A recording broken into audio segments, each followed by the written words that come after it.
മോളെ സജന, എന്താക്ക അവിടെ? ഒന്ന് ഇങ്ങോട്ട് വന്നേ മോളെ. ഞാനിവിടെ ഉണ്ടുമ്മ, ഇപ്പൊ വരാം. ഉമ്മ മുറിയിലേക്ക് കയറി വന്നു. ശേഷം പറഞ്ഞു, മോളെ ഒന്ന് കുളിച്ച് റെഡിയായി നിന്നേ. ഇന്ന് ഒരു കൂട്ടര് എന്റെ മോളെ കാണാൻ വരുന്നുണ്ട്. എന്തിനാ ഉമ്മ ഇനിയും?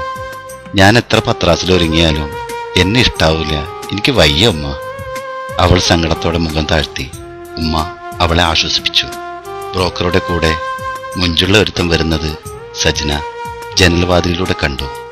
അവളുടെ മനസ്സ് പുളകം കൊണ്ടു. മാറ്റിയൊരുങ്ങി ചായയും പലഹാരവുമായി ആ അപരിചിതന്റെ മുന്നിലേക്ക്. അവൻ സജനയെ ഒന്ന് നോക്കി ചെറുതായി പുഞ്ചിരിച്ചു.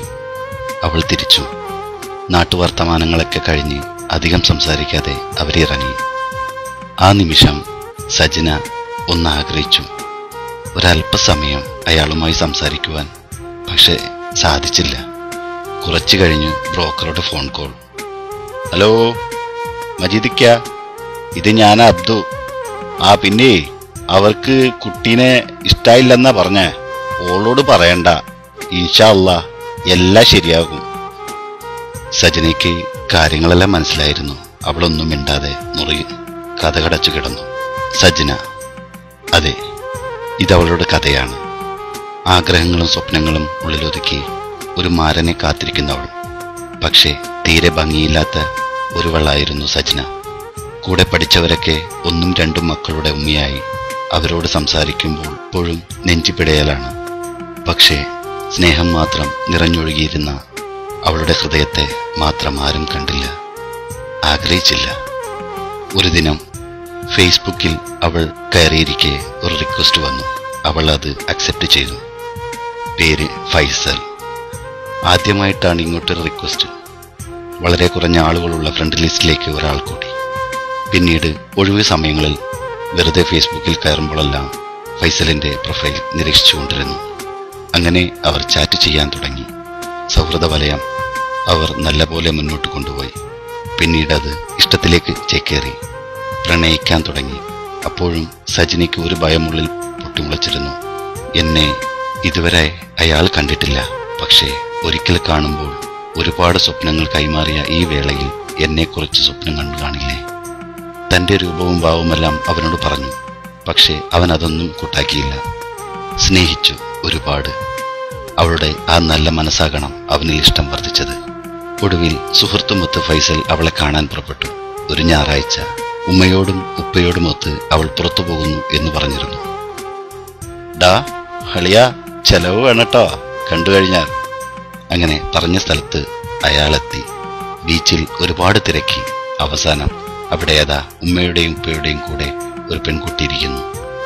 അവൻ പതിയെ അടുത്തേക്ക് നടന്നു. അവൾ സജന തട്ടം കൊണ്ട് മുഖം പാതി മറച്ചിരിക്കുന്നു. ഒടുവിൽ ആ മുഖം അവൾ വെളിവാക്കി. അത് കണ്ടപ്പോൾ സുഹൃത്ത്, ഡാ നിനക്ക് ഇങ്ങനെ തന്നെ വേണം മോനെ, എന്ത് ബോറാണടാ അവളെ കാണാൻ, നീ പെട്ടു മോനെ. തീഷ്ണമായ നോട്ടം അയാള് സുഹൃത്തിലേക്ക് തിരിച്ചു. അവനൊന്നും മിണ്ടിയില്ല. വീട്ടിലേക്ക് നടന്നു.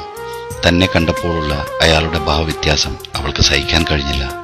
പെട്ടെന്ന് മൊബൈലിൽ ഒരു നോട്ടിഫിക്കേഷൻ. അവൾ നോക്കി. മെസ്സേജായിരുന്നു അയാളുടെ. നിന്നോടുള്ള ഇഷ്ടം എനിക്കിപ്പോൾ കൂടിയിരിക്കുന്നു സജന. നീ വിഷമിക്കേണ്ട. ഞാൻ എൻ്റെ വീട്ടുകാരുമായി പറഞ്ഞ് എൻ്റെ ജീവിതത്തിലേക്ക് നിന്നെ ക്ഷണിക്കുകയാണ്. അവൾ ഒരു നിമിഷം നിശബ്ദമായി. കണ്ണുകൾ നിറയാൻ തുടങ്ങി. സ്വപ്നങ്ങൾ പൂവണിയാൻ പോകുന്നു. അവസാനത്തെ ആൺതരിയാണ് ഫൈസൽ. അവന്റെ ആഗ്രഹം വീട്ടുകാരെല്ലാം സമ്മതിച്ചു. പക്ഷേ ഫൈസലിന്റെ ഉമ്മയ്ക്കും മറ്റു മരുമക്കൾക്കും സജിനെ തീരെ ഇഷ്ടപ്പെട്ടില്ല.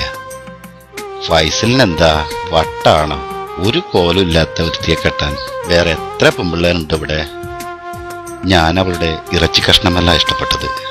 അതെന്താണെന്ന് ഒരിക്കൽ നിങ്ങൾ മനസ്സിലാകും, ഫൈസൽ മറുപടി പറഞ്ഞു. ഭർത്താവിന്റെ വീട്ടിൽ അവൾക്ക് ഒരുപാട് വേദനകൾ നേരിടേണ്ടി വന്നു. മറ്റു മരുമക്കളെല്ലാം അതീവ സുന്ദരികൾ, കൈനിറയെ പൊന്നു. തന്റെ ഭർത്താവിന്റെ ഉമ്മ അവളോട് ഒരു സ്നേഹത്തോടുള്ള നോട്ടം പോലും നോക്കുന്നില്ല. പക്ഷേ അവൾ എല്ലാവരെയും സ്നേഹം കൊണ്ട് കീഴ്പ്പെടുത്തി. തന്റെ ഹൃദയം മുഴുവൻ അവർക്കായി തുറന്നുവെച്ചു. കാലങ്ങൾ കഴിഞ്ഞു. സജന ഇന്ന് 2 മക്കളുടെ ഉമ്മയാണ്. ഫൈസൽ ഇന്നൊരു പ്രവാസിയും. മറ്റു മരുമക്കളെല്ലാം അവരവരുടെ അണുകുടുംബമായി ചുരുങ്ങിയപ്പോൾ ഫൈസലിന്റെ ഉമ്മയ്ക്ക് താങ്ങായി തണലായി തന്റെ സജന മാത്രം. സ്വന്തം വയറ്റിൽ പിറന്നില്ലല്ലോ എന്നൊരു വേദനയോടെ ഫൈസലിന്റെ ഉമ്മ ഇന്നും അവളെ നെഞ്ചോട് ചേർത്ത് വയ്ക്കുന്നു. പണമോ സൗന്ദര്യമോ അല്ല നമ്മുടെ സമ്പത്ത്, മറിച്ച് സ്നേഹമുള്ള ഹൃദയമാണെന്ന് സജന നമുക്ക് പറഞ്ഞു തരുന്നു. നമുക്കിടയിൽ 1000 സജന ഒളിഞ്ഞിരിപ്പുണ്ട്. അതുപോലെ അവളെ സ്വീകരിക്കാൻ മനസ്സു കാണിച്ച ഫൈസലും ജീവിതത്തിന്റെ ഏതെങ്കിലും പ്രതിസന്ധി ഘട്ടം എത്തിച്ചേരുമ്പോൾ നമ്മൾ ആഗ്രഹിക്കാറ് സൗന്ദര്യമല്ലല്ലോ, മറിച്ച് അല്പം സ്നേഹം, പരിചരണം, ആശ്വാസം.